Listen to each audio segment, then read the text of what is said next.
야곱은 자신이 겪었던 화를 복으로 바꾼 인물입니다. 딸의 강간 사건과 아들들이 살인을 저질렀던 그런 끔찍한 사건, 또한 이 일로 인해서 야곱과 그의 가족들을 죽이겠다고 달려오고 있던 가나안 족속들로 인해서 야곱은 한마디로 사면초가의 위기 가운데 놓여지게 됩니다. 하지만 하나님은 이런 야곱에게 찾아가 주시고 또 야곱에게 말씀하고 계십니다. 여러분, 하나님이 말씀해 주셨다는 사실이 얼마나 큰 복인지 모릅니다. 구약의 사울 왕이 불행한 이유는 그의 왕권을 다윗에게 빼앗긴 것이 불행한 것이 아니라 하나님이 그와 더 이상 말씀하지 않았다는 사실 때문에 사울은 불행한 인생을 살았다는 사실입니다. 자, 사무엘상 28장 6절 다 같이 한번 읽어보십니다. 시작. 사울이 여호와께 묻자오되 여호와께서 꿈으로도 우림으로도 선지자로도 그에게 대답하지 아니하심으로.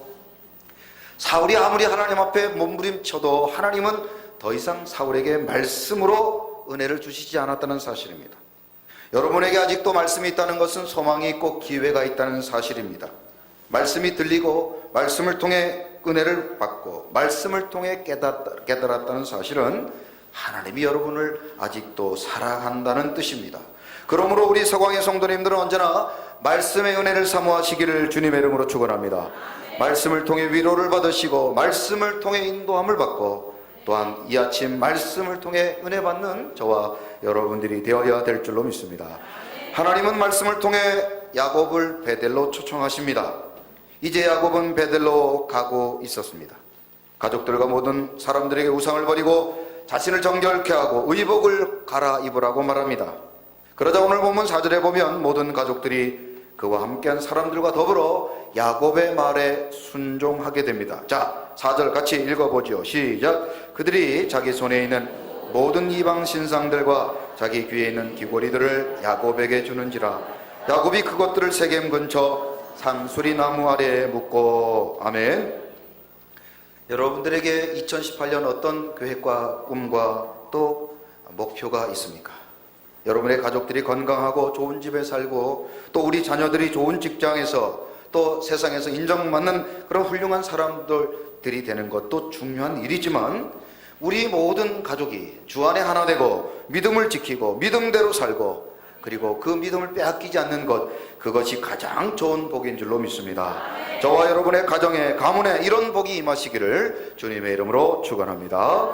사철의 봄바람 불어있고 하나님 아버지 모셨으니 믿음의 반석도 든든하다. 우리 집 즐거운 동산이라. 고마워라 임마누엘 예수만 섬기는 우리 집. 고마워라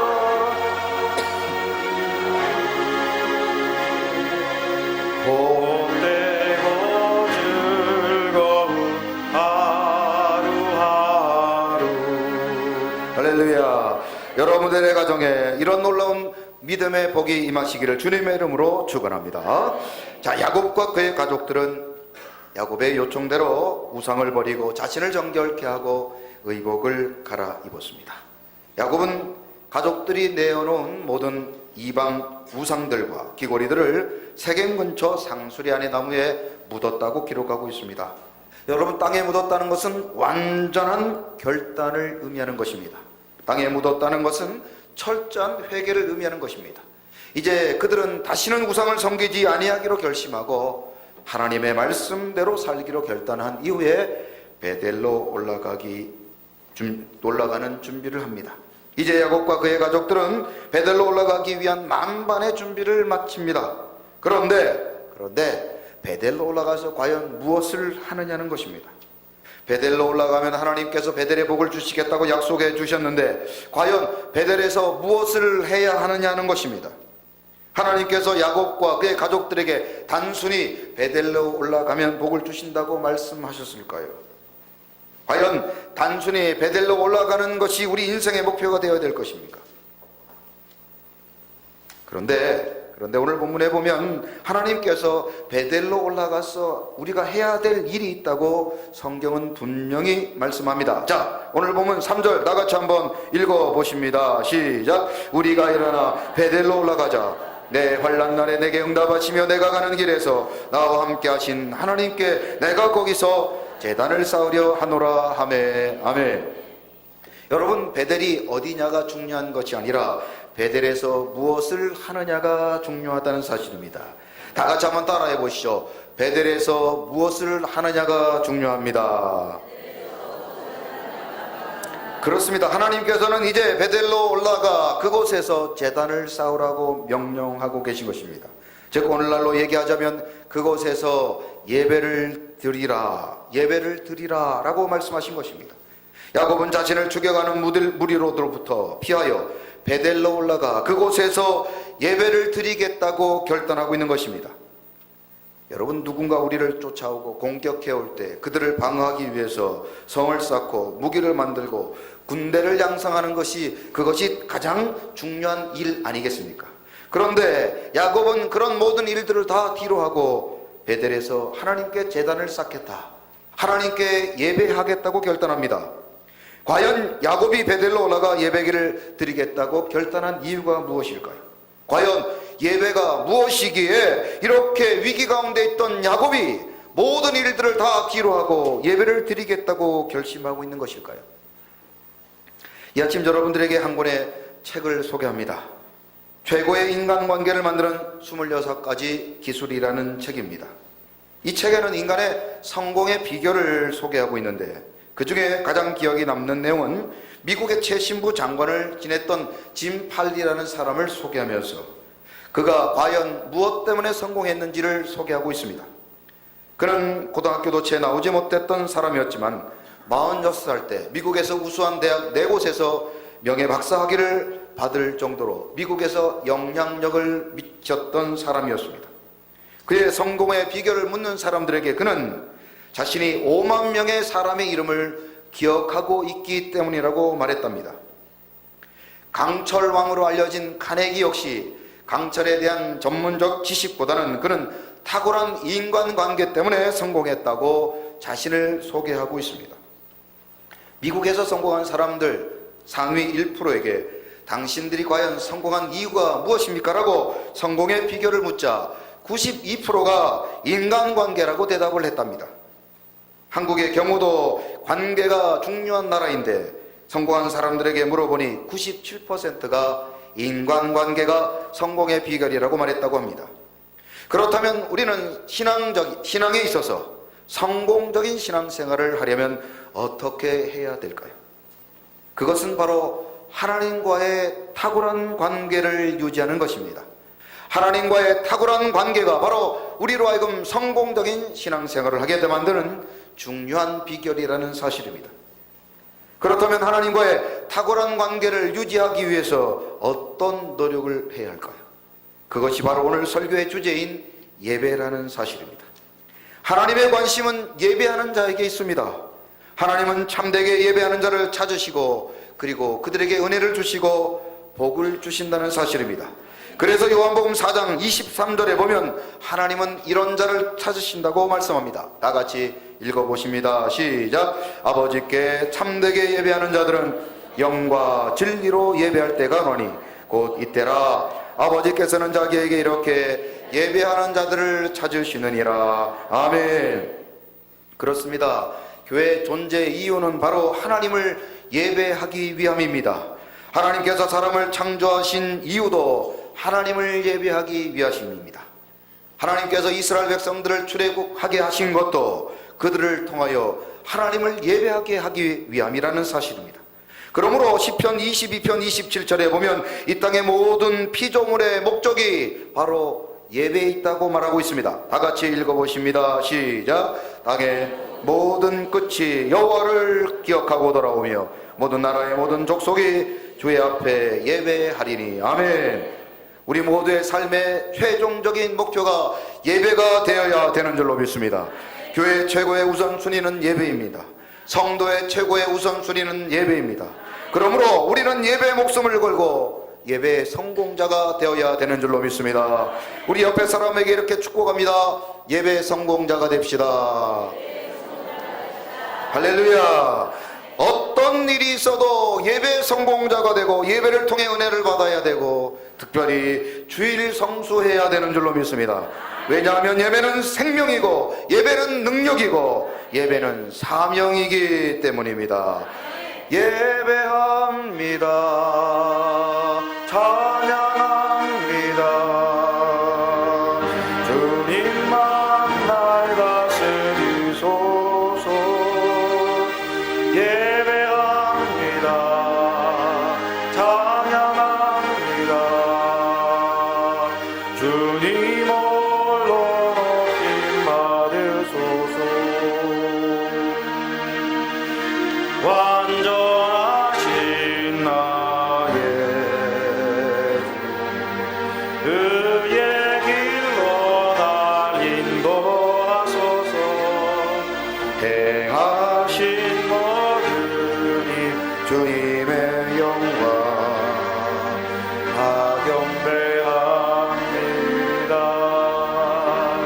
예배합니다. 찬양합니다. 주님만 날 다스리소서. 예배합니다. 찬양합니다. 주님 홀로 높임 받소서. 아멘. 우리 모두가 남은 생에 예배의 성공자가 되시기를 주님의 이름으로 축원합니다.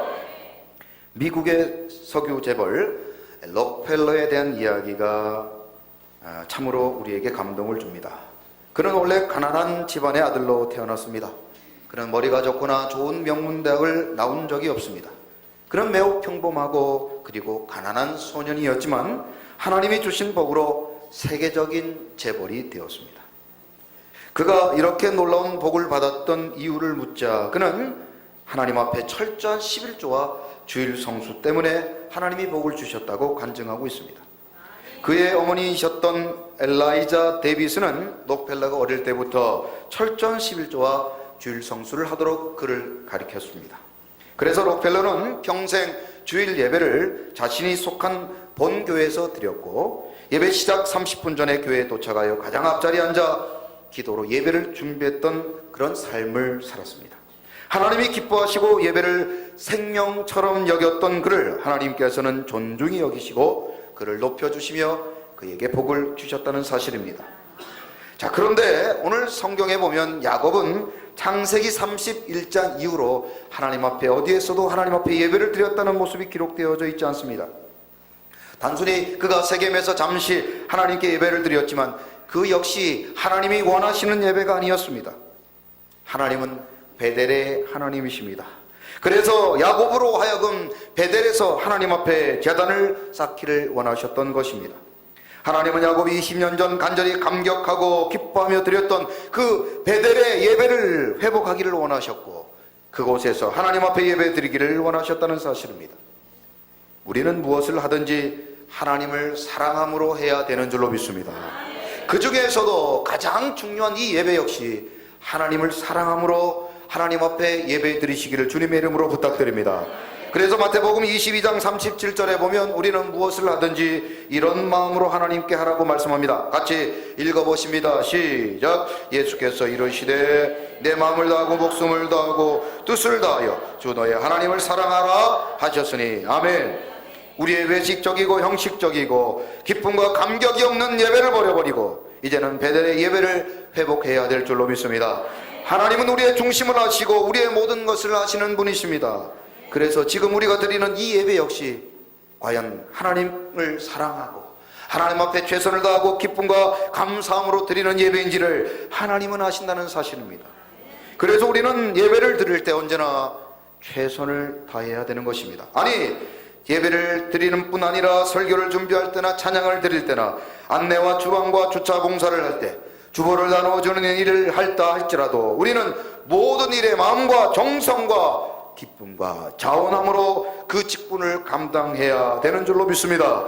그래서 우리는 언제나 요한복음 4장 24절의 말씀을 우리의 마음에 새긴 예배자가 되어야 되는 것입니다. 다 같이 읽어봅니다. 시작. 하나님은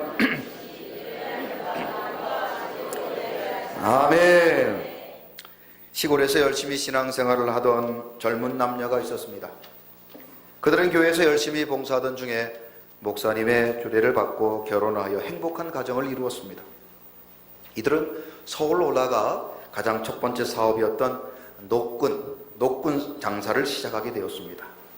그들은 어려운 환경에도 불구하고 철저하게 11조 생활과 주일 성수하며 열심히 일을 하며 행복하게 살았습니다. 하나님은 그들의 아름다운 신앙을 보시고 그들에게 특별히 물질의 복을 주셨습니다. 처음에는 월세로 살았는데 하나님께서 물질의 복을 주시고 난 다음 전세로, 또 전세에서 멋진 정원이 딸린 2층 단독주택까지 얻게 되는 복을 주셨습니다. 매출이 계속 증가되면서 부부만 운영하던 이 사업장에 이제는 직원들도 한두 명 들 수 있도록 하나님께서 은혜를 주셨습니다. 그런데 이 부부에게 문제가 생겼습니다. 예전에는 11조를 하고 주일 성수를 하는 것이 그렇게 기쁘고 감사했는데 수입이 많아지자 11조가 부담스럽기 시작했습니다. 게다가 거래처 사람들을 만나고 여행도 가야 되기 때문에 예전에는 그렇게 기다려졌던 이 주일 예배가 부담스럽기 시작했다는 것입니다. 그러던 차에 옆 가게에서 하루는 구슬을 하는 모습을 보게 됩니다. 1년에 딱 한 번 구슬을 하는데 그 굿에 들어가는 비용이 자신의 하나님께 드렸던 11조의 3분의 1밖에 되지 않는다는 이야기를 듣고 내가 굳이 이렇게 11조 할 바에, 그리고 매주 교회 나갈 바에 그저 옆집처럼 1년에 한 번 굿하고 살아보자, 그렇게 결단을 하고는 교회를 다니는 일을 그만두고 그때부터 점쟁이를 찾아다니면서 부적을 사서 거실에 붙이고 또 심지어 작은 불상까지 자신의 집에다 갖다 놓게 되었습니다. 그런데 출근할 때 보니 이 거실에 놓여있던 책장에 성경책이 자꾸만 눈에 걸립니다. 그래서 이 두 부부가 하루는 결단을 하죠. 저 성경책도 갖다 버리자.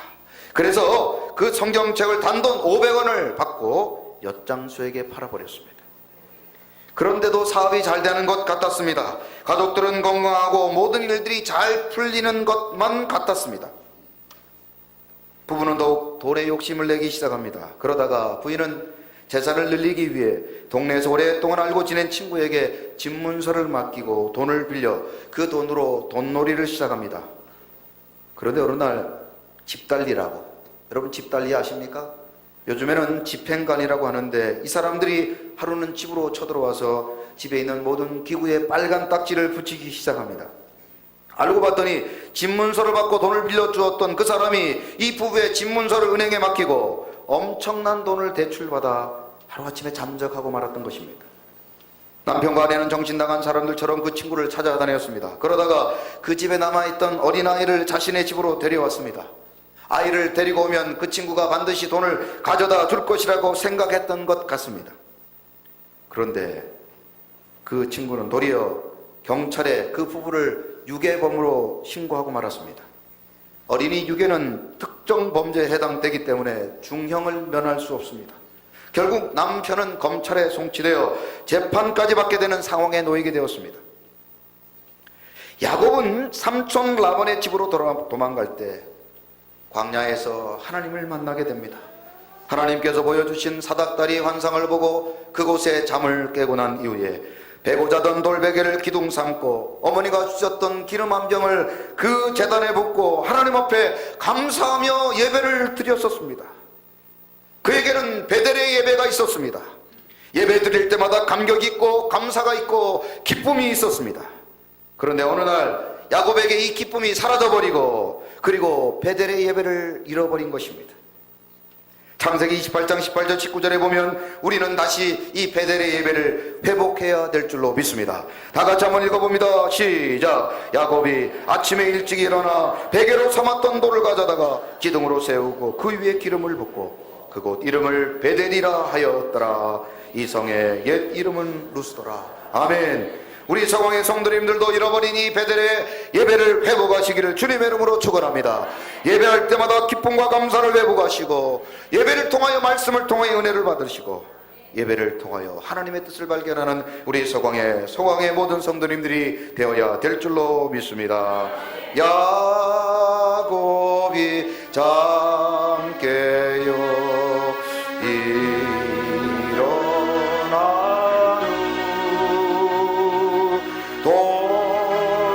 돌단을 쌓으며 본받아서 숨질 때래도록 늘 예배하면서 주께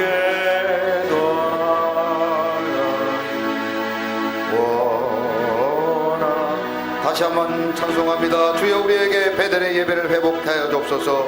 야곱이 잠깨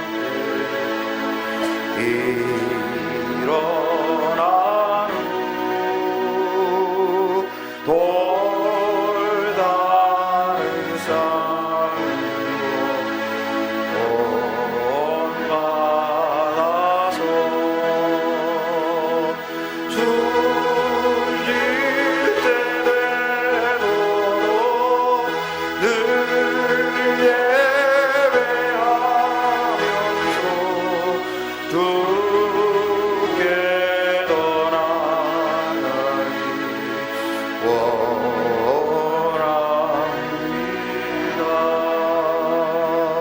아멘. 우리 서왕의 모든 성도님들 잃어버린 베델의 예배를 회복하시고 예배의 기쁨을 회복하시기를 주님의 이름으로 축원합니다. 여러분, 노군 장사하다가 감옥에 가게 된 부부의 이야기 속편이 궁금하지 않으십니까? 예, 남편은 재판을 기다리던 중에 감옥에서 다시 예배를 회복하기 시작했습니다. 매일 성경을 읽고 하나님 앞에 돈을 섬기고 우상을 섬겼던 어리석었던 자신들의 죄악을 돌아보고 하나님 앞에 날마다 회개의 눈물을 흘리며 하나님 앞에 참으로 회개하며 밤을 지새웠습니다. 면회를 온 아내에게 우리가 돈독에 올라 하나님을 저버리고 우상을 섬긴 죄를 회개하자며 당장 집에 가서 부족과 불상을 집어치워버리고 다시 성경을 사서 예배에 참석하라고 말했습니다. 부인은 남편의 그 부탁을 듣고 그때부터 새벽 예배를 비롯해 모든 예배를 참석하고 예배를 통해 말씀을 통해 은혜를 받고 그리고 하나님 앞에 회개하게 되었습니다. 성령께서는 그들 부부를 참으로 불쌍히 여겨주시고 회복의 은혜를 주셨습니다. 그래서 재판 과정에서 부인이 사기를 당한 것을 참작하게 되어 유괴범으로 감옥에 들어갔던 남편에게 자유의 몸을 허락해 주었습니다. 그들 부부는 그 뒤 다시 잃어버렸던 믿음을 회복하고 다시 시작한 사업이 날마다 번창하여 지금은 교회에서 가장 열심히 주일 예배를 비롯하여 예배 생활을 하고 있으며 제일 많은 11조를 하는 복된 장로님, 권사님이 되셨다는 그런 아름다운 이야기입니다. 여러분, 물고기는 물에 살아야 행복하고 새는 공중에 있어야 행복합니다. 그렇다면 하나님의 사람들은 어디에 있어야 행복하겠습니까? 그렇습니다. 오늘 이처럼 저와 여러분들처럼 예배 가운데 있어야 행복한 줄로 믿습니다. 오늘 우리 서광의 모든 성도님들이 참으로 잃어버린 예배의 기쁨을 회복하시고 다시 베델로 올라가 하나님 앞에 예배하며 잃어버린 기쁨과 감사와 감격을 회복하는 우리 서광의 성도님들이 되시기를 주님의 이름으로 축원합니다. 자, 시편 84편 4절 다 같이 한번 읽어봅니다. 시작. 주의 집에 사는 자들은 복이 있나니 그들이 항상 주를 찬송하리라. 아멘. 찬양합니다. 나는 하나님을 예배하는 예배자입니다. 내가 서 있는 곳 어디서나 하나님을 예배합니다. 내 영혼 거룩한